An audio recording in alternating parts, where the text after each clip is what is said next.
열왕기상 12장 25절 제가 읽어드리겠습니다. 여로보암이 에브라임 산지에 세겜을 건축하고 거기서 살며 또 거기서 나가서 부두엘을 건축하고 그의 마음에 스스로 이르기를 나라가 이제 다 다윗의 집으로 돌아가리로다. 만일 이 백성이 예루살렘에 있는 여호와의 성전에 제사를 드리고자 하여 올라가면 이 백성의 마음이 유다 왕 된 그들의 주 르호보암에게로 돌아가서 나를 죽이고 유다의 왕 르호보암에게로 돌아가리로다 하고 이에 계획하고 두 금송아지를 만들고 무리에게 말하기를 너희는 너희가 다시는 예루살렘에 올라갈 것이 없도다. 이스라엘아, 이는 너희를 애굽 땅에서 인도하여 올린 너희의 신들이라 하고 하나는 베델에 두고 하나는 단에 둔지라.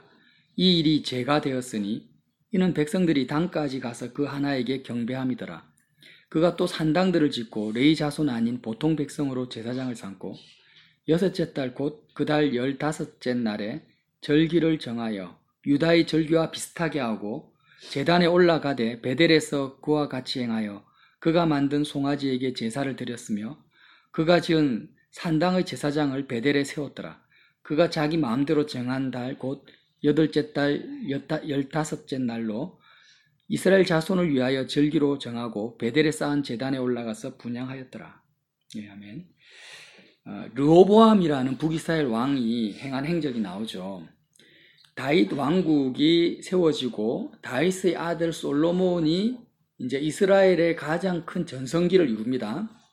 그리고 나서 솔로몬의 아들이 르호보암이죠. 솔로몬 왕의 아들이 르호보암인데 솔로몬 시대의 마지막에 이제 우상 숭배가 극심해집니다. 솔로몬 왕이 하나님만을 섬기던 다윗 왕의 길을 가지 않고 여러 이방 왕비들을 처척과 비빈을 1000명이나 두게 됩니다.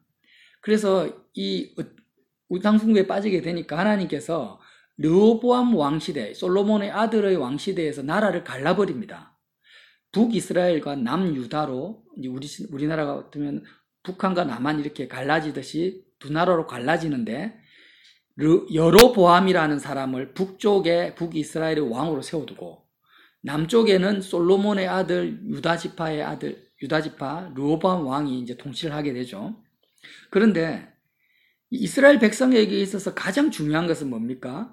절기입니다. 절기. 6월절 이런 절기들 있잖아요. 77절 이런 여러 가지 절기가 있는데 3대 절기가 있는데 그런 절기 때마다 어떤 일이 있었냐면 모든 이스라엘 사람들은 남유다에 있는 예루살렘에 있는 성전에 다 와서 예배를 드리고 제사를 드리는 그 이스라엘 나라의 국가 대사입니다. 그게 민족의 전통입니다. 하나님의 말씀이에요. 그러니까 북한과 남한이 이렇게 우리나라처럼 갈라진 상황에서 북한에 있는 북쪽에 있는 북이스라엘의 백성들이 6월절이 되면은 어떻게 합니까? 남유다 쪽으로 전부 다 넘어오는 거예요. 다 넘어와서 남유다의 수도 예루살렘 성전에서 하나님께 제사를 드리면 어떻게 되겠어요? 여로보암 왕 생각에는 야, 큰일 났다. 내 백성들이 절기 때마다 1년에 3번 전부 남쪽에 다 가서 예배드리다가 이제는 내 백성 다 빼앗겨버리고 내가 통치하는 북이스라엘은 이제는 죽도 밥도 아니게 되겠네. 이런 생각이 확 드는 거예요. 그래서 어떻게 이제 꾀를 쓰냐면, 단이라는 거, 북쪽에는 단이라는 성이 있고, 남쪽에는 베델이라는 성이 있어요. 성읍이 있는데, 그 북이스라엘 안에. 거기서 단과 베델에다가 금송아지를 만들어 놓고, 이 금송아지가 여호와다, 이렇게 이름을 붙이는 거예요. 그리고 나서 절기 때마다 너희들이 예루살렘 성전에 갈 필요 없다. 말라고 먼 데까지 가냐. 북쪽에 있는 사람들은 단에 가서 절기를 지키고 남쪽에 있는 사람은 베델에 가서 절기를 지켜라. 이렇게 제도를 바꿔버리는 거예요. 하나님 계명을 바꿔버려요. 율법을. 그렇게 한 이 일 자체가 하나님 보시기에는 큰 죄를 지은 일이 됐다라는 거예요. 큰 죄를 지었다. 하나님께서 여로보암 왕을 북이스라엘로 세운 것은 하나님이 세우셨다는 거예요. 지가 잘해서 세운 것이 아니라 하나님께서 백성들의 마음도 여로보암 왕에게 이끌어 주실 것을 믿어야 되는데 그 눈에 보이는 상황에 여로보암 왕의 일반적인 정치인들의 마음을 가져버린 거죠. 그래서 여로보암 왕 이후에요. 북이스라엘 역사가 계속 진행되고 남쪽에는 남유다의 역사가 계속 진행되는데 성경에서 계속 반복되는 말이 뭐겠습니까? 타락하고 우상숭배하는 왕들마다 다 여로보암 왕의 길을 갔다, 이런 말들이 계속 반복됩니다. 여로보암 왕의 길을 갔다라는 거예요. 그러니까 이제 한번 찾아볼게요. 열왕기상 15장 34절 한번 보세요. 열왕기상 15장 34절. 이스라엘 왕, 이제 바하사라는 왕이 있습니다. 이 여로보암 왕 죽고 나서 이제 후대에 유다의 아사 왕 셋째 해에 아하의 아들 바하사가 다르사에서 모든 이스라엘 왕이 되사 24년 동안 다스리니라. 바하사가 여호와 보시기에 악을 행하되 여로보암의 길로 행하여 그가 이스라엘에게 범죄하게 한 그 죄 중에 하나를 행하였다. 그러니까 여로보암 왕이 했던 그 길을 그대로 바하사가 갔다라는 거예요. 그 다음에 이제 찾지는 않겠습니다. 16장 11절에는요 시므리라는 왕이 나옵니다. 시므리도 또 뭐라고 하냐면 여로보암 왕의 길을 가서 악을 행했다고. 그 다음에 오므리라는 왕이 있는데 16장 26절, 아시아라는 왕이 또 22장에 나옵니다. 그래서 북이스라엘의 대대로 왕들이 계속 세워지는데 전부 다 하나같이 단 한 명의 왕도 예외가 없어요. 10명이면 10명, 20명이면 20명 다 어떤 길로 갔어요? 여로보암 왕의 길로 간 거예요. 그래서 열왕기 상하가 지금 성경에서 굉장히 많은 비중을 차지합니다. 지금 한번 읽어보셨죠? 이 열왕기 상하의 전체의 주제를 한마디로 말하자면 이제 다윗의 길이 있고 여로보암 왕의 길이 있는 거예요.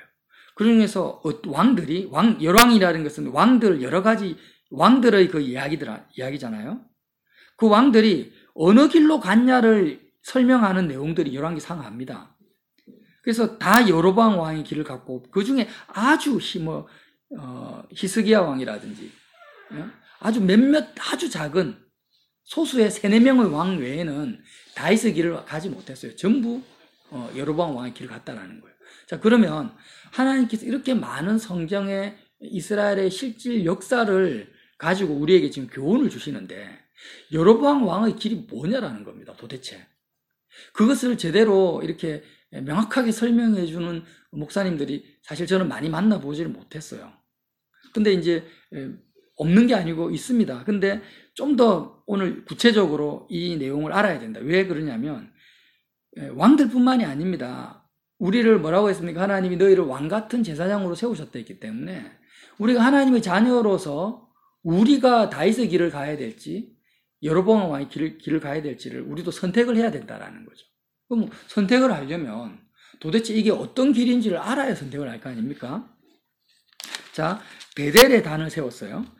지금 이제 이 내용을 알려면은 열왕기상 13장 내용을 알아야 되는데요. 우리가 읽은 33절 이후에 13장에 어떤 일이 등장하냐면 하나님의 사람이라고 이름은 기록이 안 됐습니다. 그냥 하나님의 사람이에요. 이 하나님의 사람이요, 그 금송아지를 세운 북이스라엘 여로보암 왕의 그 베델에 찾아옵니다. 찾아와서 제단 곁에 서서 하나님이 주신 말씀을 외칩니다. 13장 2절에 제단아 여호와께서 이와 같이 말씀하시기를 다윗의 집에 요시아라 이름하는 아들을 낳으리니, 그러니까 앞으로 아주 이제 미래에 일어날 일을 말하는 거예요. 나중에 남유다에 요시아라는 그런 왕이 태어나는데 그 왕이 지금 여로보암 왕이 세운 이 베델의 제단을 완전히 무너뜨려 버릴 거라는 거죠. 그리고 그 제단 위에 사람의 뼈를 그 제단 위에서 불살라 버릴 거라는 예언을 합니다. 그리고 이 예언이 반드시 이루어질 거라는 징조를, 그 이적을 나타내는데요. 3절에 여호와께서 말씀하신 징조가 뭐냐? 제단이 갈라지며 그 위에 있는 재가 쏟아지리라, 이렇게 했어요. 그렇게 했는데 이제 그 말을 여로보암 왕이 듣고 얼마나 기분이 나빴겠어요. 그리고 갑자기 하나님의 사람이란 어떤 뚱딴지 같은 사람이 나타나서 네가 세운 제단이 다 무너져 버릴 거고 이제 없어질 거다 하니까 빨리 잡아라 하면 소리를 지릅니다. 이 하나님의 사람이라고 하는 사람을 잡아라 하니까 그 사건이 일어나죠. 여로보암 왕의 손이 갑자기 빼짝 말라버려요. 손이 마른다라는 것이 어떤 현상인지 저는 잘 모르겠어요. 근데 이제 뭐 우리 좀비 같으면은 이제 뼈하고 막 말라버리잖아요. 그러니까 손이 못 쏘게 된 거예요. 그러니까 말라지고 실제로 제단이 갈라져 버리고 제단에서 재가 쏟아지는 그런 이적이 나타나니까 여로보암 왕 마음속에 갑자기 두려움이 와가지고요. 이제는 태도가 급변해요. 그래서 하나님의 사람한테 내가 당신한테 재물도 주고 먹을 것도 줄 테니까 내하고 같이 한번 잘 싸바싸바 합시다. 이렇게 이야기를 하는 거예요. 그랬을 때 하나님의 사람에게 뭐라고 했냐면 8절에요. 하나님의 사람이 왕에게 대답하되 왕께서 왕의 집 절반을 내게 준다 할지라도 나는 왕과 함께 들어가지도 않고 이곳에서는 떡을 먹지도 아니하고 물을 마시도 아니하겠다. 이렇게 말하고 바로 떠나버립니다. 떠나가다가 길에서 11절에 베델에 한 늙은 선지자가 살았는데 그 선지자가 또 하나님의 사람을 잡습니다.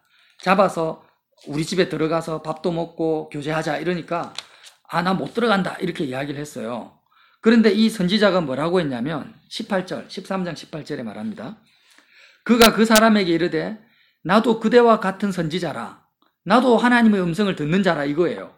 그러면서 천사가 여호와의 말씀으로 내게 나타나서 말했는데 하나님의 사자가요. 그가 내 집으로 너를 데리고 가서 떡을 먹이고 물을 마시게 하라고 하나님이 천사를 통해서 나에게 말씀하셨다 하고 그 사람을 속입니다. 그래서 그 사람, 그 베델에 있는 선지자의 말을 듣고 하나님의 사람이 선지자 집에 와서 밥도 먹고 떡도 먹고 한 거예요. 그렇게 밥 먹고 떡 먹고 있다가 갑자기 하나님의 영이 베델의 선지자에게 임하는 거예요. 그리고 뭐라고 하냐면 저주를 퍼부어요. 자, 22절에 이제 베델의 선지자가 말을 하는 거예요. 하나님의 영이 임해, 진짜 영이 임한 거예요. 여호와가 너더러 떡도 먹지 말고 물도 마시지 말라 하신 곳에서 떡을 먹고 물을 마셨으니 내 시체가 내 조상의 묘실에 들어가지 못하리라. 이렇게 하나님의 그 심판의 말이 나오고요. 이 하나님의 사람이 길을 가다가 어떤 일이 벌어집니까? 사자가 나타나가요. 갑자기 물어 죽여버립니다. 하나님 사람을. 사자가 나타나서 물어 죽이고 시체는 안 먹습니다. 그래서 이런 사건들이, 일련의 사건들이 이렇게 펼쳐져요. 자, 제가 좀 장황하게 말씀을 드렸는데, 이제 여기서부터 여로보암 왕의 길이 뭔지를 이제 설명을 해드릴게요. 베델이라는 곳이요. 어떤 곳입니까? 창세기 28장에 보면은요, 야곱이 등장을 하죠. 야곱이 에서하고 다툽니다. 에서가 죽이려고 하니까 야곱이 에서에게서 도망쳐 나와서 정말 알거지가 되어가지고 삼촌 라반의 집에 가는 도중에 베델이라는 곳에서 돌베개를 자고 잡니다. 돌베개를 자고 자는데 갑자기 꿈에 천사가 하늘문이 열리더만 사닥다리가 보여요. 하늘로 연결된 사닥다리가 보이면서 천사가 오르락 내리락 하는 걸 보게 되죠. 그리고 나서 야곱이 뭐라고 하냐면 이곳은 정말 하나님이 한번 찾아볼까요? 28장 창세기 28장 17절이네. 창세기 28장 17절. 야곱이 잠이 깨어 16절에 하나님 여호와께서 과연 여기 계시거늘 내가 알지 못하였도다. 이에 두려워하여 이르되 두렵도다. 이곳은 베델이죠. 이곳은 다름 아닌 하나님의 집이요. 이는 하늘의 문이로다. 하늘로 통하는 문이고 하나님의 집이다라고 야곱이 말을 해요. 그러면 야곱은 12지파의 아버지란 말이에요. 이스라엘의 아버지입니다. 그리고 그 야곱 이후에 계속 태어난 사람이 누굽니까? 이제 다윗이고 솔로몬이에요. 그럼 다윗이 응답을 받아서 예루살렘에다가 성전을 지었는데 다윗이 태어나기도 전에 12지파의 아버지인 야곱이 베델에서 뭐라고 했냐면 베델 이곳이 하나님의 집이고 하늘의 문이다. 하나님의 하늘로 들어가는 문이다. 이렇게 야곱이 고백을 한 거예요. 그러니까 여로보암 왕이 얼마나 말하기 좋습니까? 야, 지금 너희가 섬기는 너희 조상의 야곱이 말이야. 이 베델이 하나님의 집이라고 했어. 여기 하늘로 통하는 문이 있다고 말했는데 여기에 하나님이 계시지 어디 예루살렘에 있냐? 이렇게 말을 했단 말이에요. 그래서 사람들은 다 그래 구약 성경에 모세 오경에 나와 있으니까 맞네 하고 이렇게 예배를 드렸을 거란 말이에요. 자, 그런데도 불구하고 하나님께서는 왜 이렇게 하셨는가? 또 의문이 드는 것은 하나님의 사람을 보냈으면 그냥 심판의 말만 하고 그냥 돌아오게 하시면 되지. 왜 하필이면은 거기서는 떡도 먹지 말고 물도 마시지 말고 사람하고 대화도 하지 말고 바로 곧바로 오라 했냐? 아니 그렇게 대접을 해가지고 억지로 사람 붙잡아가지고 물 좀 먹고 떡 마신 게 뭐가 그렇게 죄냐? 그거 좀 했다고 해가지고 사자로 말미암아서 그렇게 뜯어가지고 사람을 길가에서 죽일 필요까지 있냐? 하나님 진짜 이해가 안 된다. 이렇게 생각이 좀 안 드세요? 난 처음에 본문 읽을 때 좀 그런 생각이 들더라고요. 이래 무서워가 무슨 선지자 하겠냐 이래가지고 그까지 베델까지 가면 얼마나 배가 고파요. 그러면은 좀 가서 아니 여로보암 왕한테는 대접 안 받더라도 길가에서 뭐 사 먹을 수도 있잖아요. 근데 그것도 못하게 하냐. 그것 좀 먹었다고 사자 밥이 되게 하냐 세상에. 근데 여기에 엄청난 하나님의 그 뜻이 있다라는 거예요. 자, 하나님께서요 예루살렘 성전을 세우신 그리고 베델에 나타났던 모든 것들은 뭘 의미하냐면은 지금 야곱이 베델에서 사닥다리를 본 거는 베델이라는 자체가 중요한 게 하나도 아닙니다. 한마디로 말하면 이 땅의 어떤 장소나 어떤 공간이나 지역을 신성시하고 그것을 우상시하는 것을 하나님 그만큼 싫어하신다는 거예요. 예루살렘 성전에서 예배를 드리라는 것도 예루살렘이라는 땅 자체가 이렇게 막 그냥 엄청나게 그 땅이 중요하다 이런 차원보다는 예루살렘 성전에서 이루어지는 뭐예요? 제사가 중요한 거죠. 제사가. 그 번제의 의미가 중요하다는 거죠. 이 번제는 뭡니까? 이 세상에 대해서 내가 어린 양 대신 예수님과 함께 죽어버리는 거예요. 이 세상과 이 땅과 내가 상관이 없어지는 제사가 어디서 이루어집니까? 예루살렘 성전에서 이루어지는 거예요. 어떻게 해요? 하나님의 율법에 어긋남이 없이 이루어진다라는 거예요. 그런데 지금 베델에서는 어떻게 이루어집니까? 제사장이 아닌 사람을 제사장으로 세우고 하나님의 율법을 모방해서 정말 비슷하게 이루어지는데 온전한 번제가 이루어지지 않는 거예요. 베델에서는. 그럼 온전한 번제가 안 이루어지면 어떤 일이 일어납니까? 우리가 마음이 이 세상과 끊어지지가 않는 거예요. 눈에 보이는 이 세상에서 우리의 마음이 빠져나와지지가 않는 거예요. 그런데 여로보암 왕이 지금 어떤 술수를 썼습니까?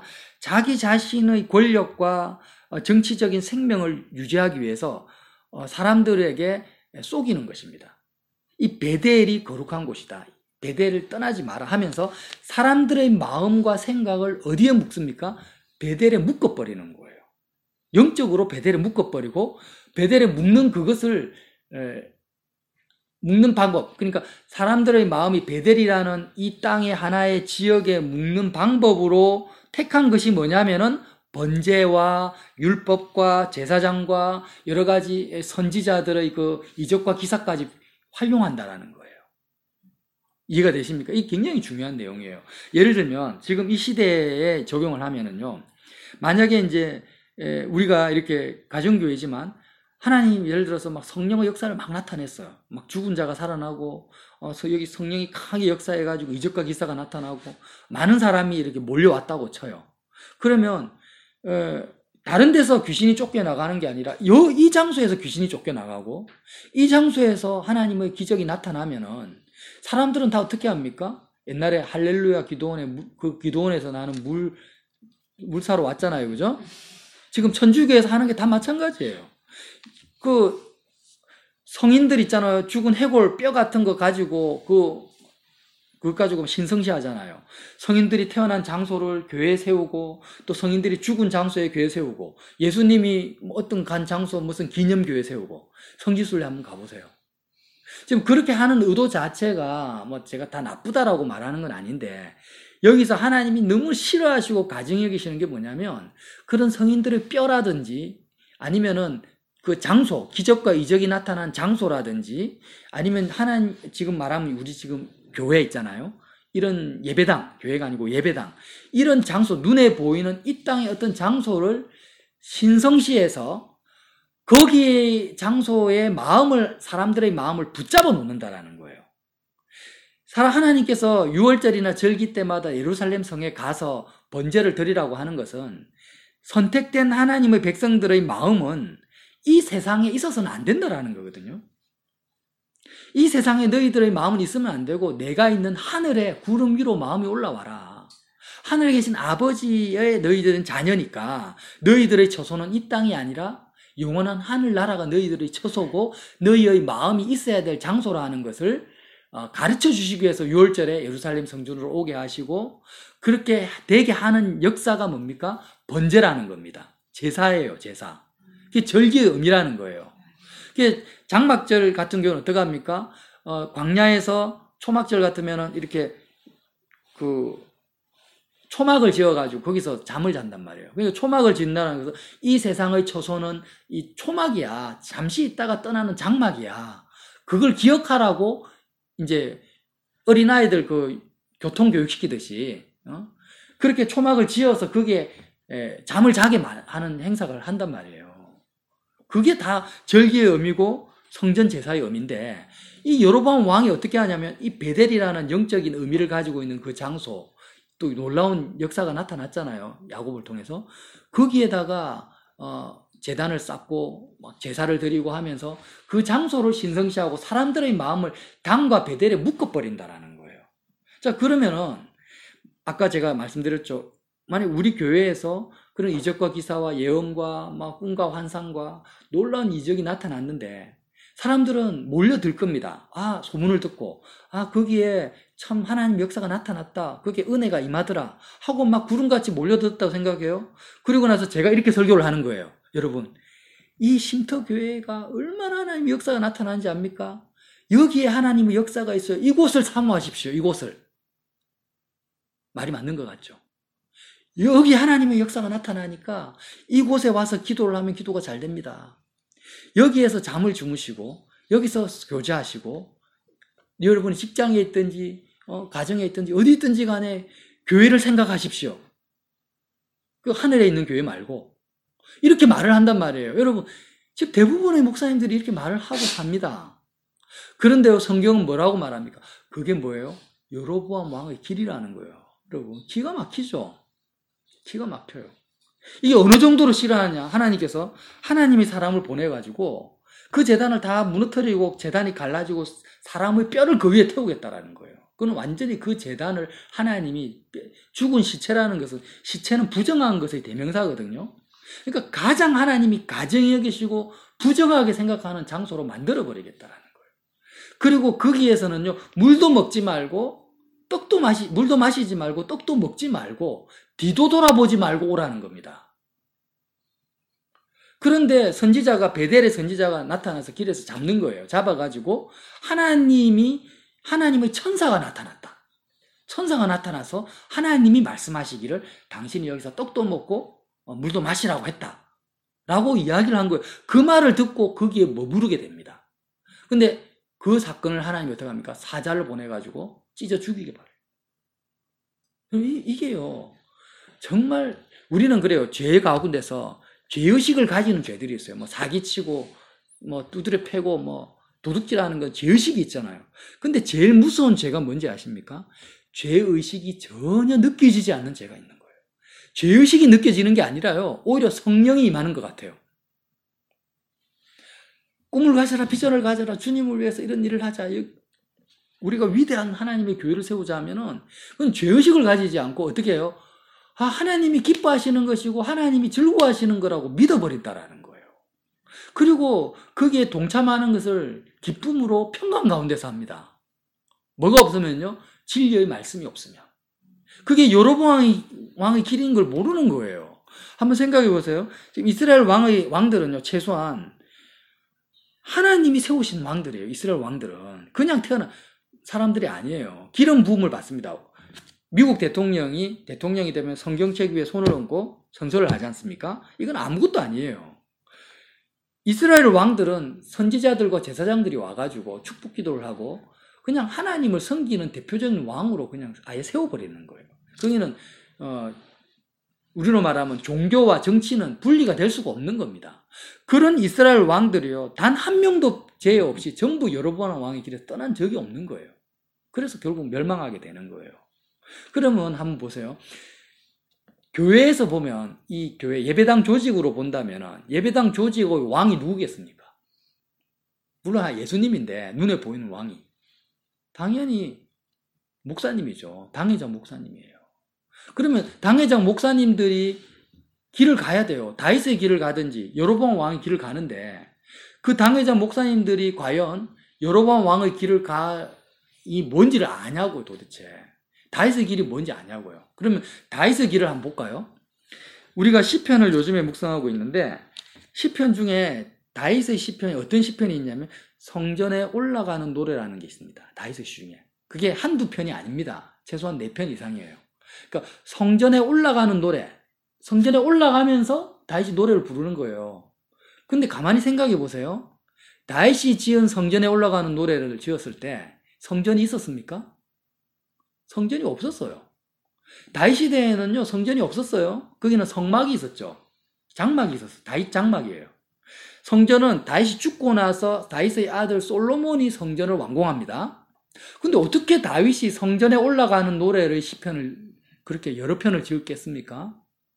주의 성전을 사모합니다라는 노래가 이렇게 많이 나옵니까? 그럼 도대체 다윗이 노래했던 성전은 뭘까요? 아직 세워지지도 않았는데 바로 하늘 성전이에요. 하나님 아버지가 계신 그 성전인 거예요. 다윗은 항상 다윗의 마음속에는 하늘 아버지, 하늘에 계신 우리 아버지가 계신 그 하늘 보좌가 그의 성전이었고 보이지 않는 신약적으로 말하면 보이지 않는 우주적인 하나의 교회가 다윗 자기의 진짜 교회였던 거예요. 눈에 있었던 다윗이 소속했던 육신의 교회는 그냥 장막일 뿐이에요. 법궤가 있는 장막일 뿐이고 다윗이 노래했던 성전은 그 장막이 아니고요. 아직 있지도 않는 다윗의 마음속에 세워져 있는 우주적인 하나의 교회를 노래하고 그 시편을 그 성전을 사모했던 것입니다. 그 성전을 더 마음속에 사람들의 마음속에 새겨 넣기 위해서 성전을 지은 거예요. 그 성전에다가 마음을 묻기 위해서 한 게 아니고. 자, 그런데 여로보암 왕은 이제 반대로 다윗과는 반대의 길을 간다는 거예요. 자기의 정치적 생명과 사람들의 마음이 빼앗길까 싶어가지고 왕위를 더 유지하기 위해서 베델과 단에다가 성전 제단을 세워놓고 거기에 여기서 예배드리면 된다. 여기서 절기를 지키라고 사람들의 마음을 묶어버리는 거예요. 자기한테 묶어버려요. 그 장소를 신성시한다라는 거예요. 지금 천주교가 이 길을 가고 있습니다. 대표적인 예예요. 지금 이스라엘의 바티칸 시티에 가면은 얼마나 교황의 그 성전을 화려하게 짓습니까? 우리 박 집사님 가보셨죠? 안 가보셨어요? 세계를 다니시면서 안 가보셨어요? 안 가셔도 됩니다. 그렇게 화려하게 짓고 거기에 성자들의 뼈를 베드로 유골부터 시작해가지고 전부 전시를 해놨거든요. 그것이 하나님 보시기에 너무나 가증하다라는 거예요. 그리고 그게 끝나는 게 아닙니다. 거기에 선지자들이 있는 거예요.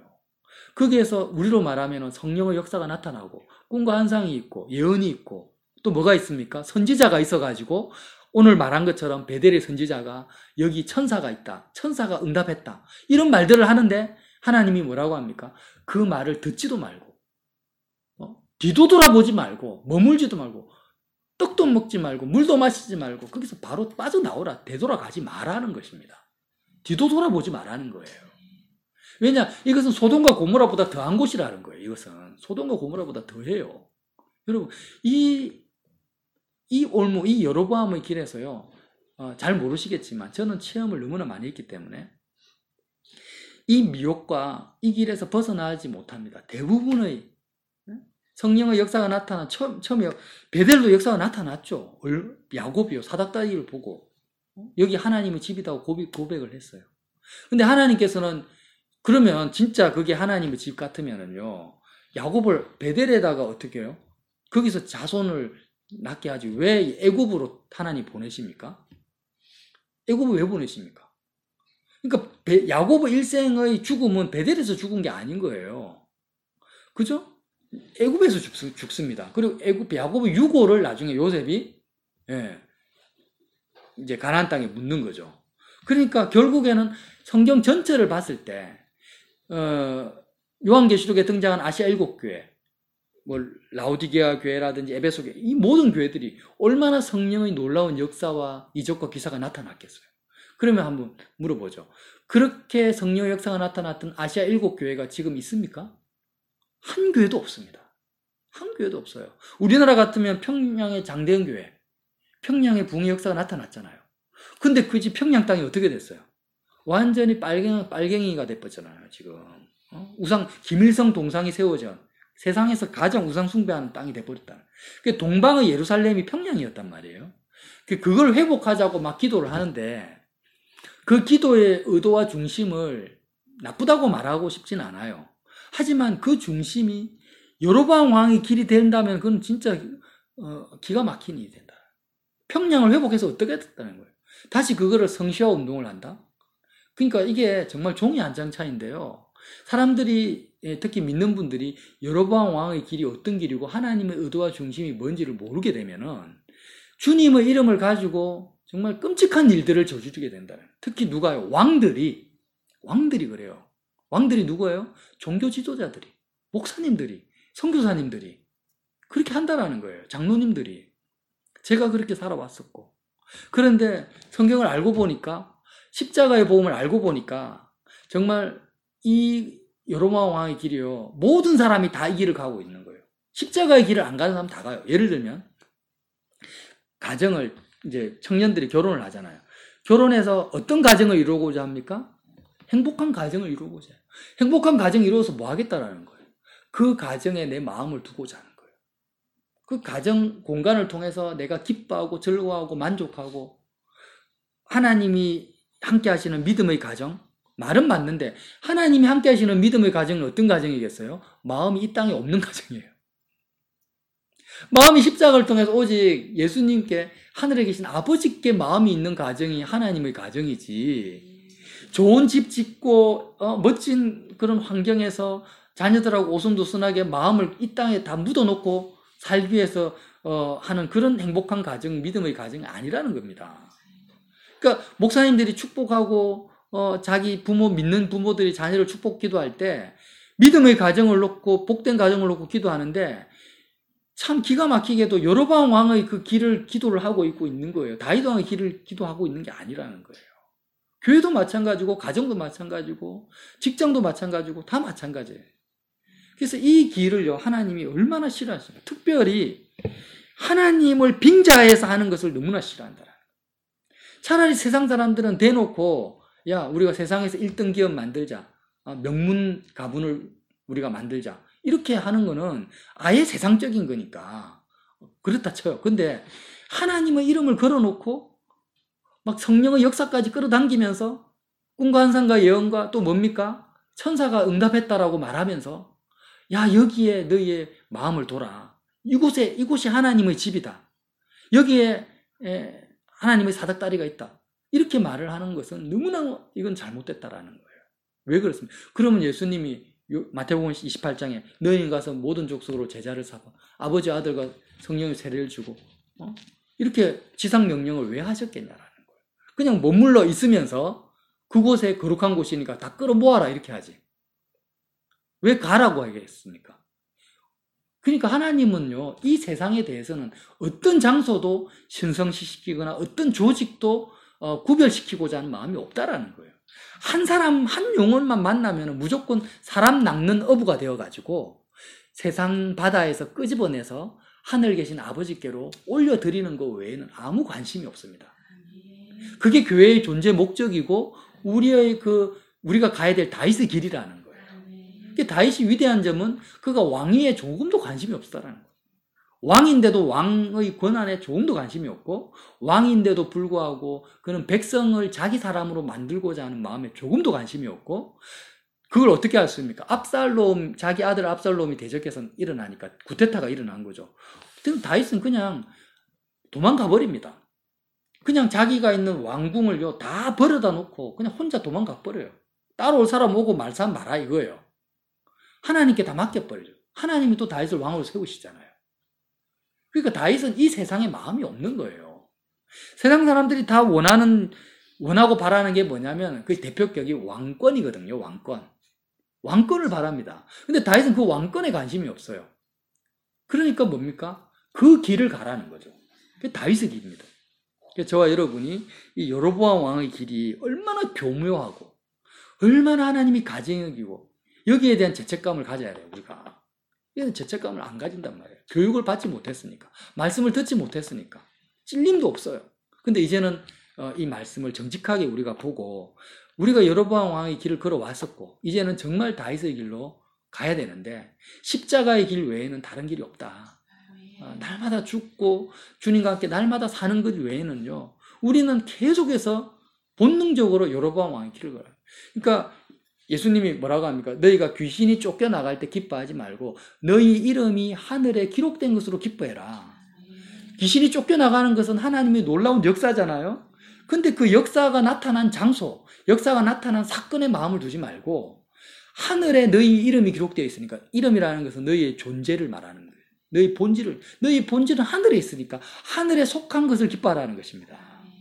그래서 그렇게 하면은 다윗의 길을 걸어갈 수 있다라는 거죠. 저와 여러분이 다윗의 길을 끝까지 함께 걸어가는 믿음의 동력자가 되시기를 예수님 이름으로 빌어드립니다.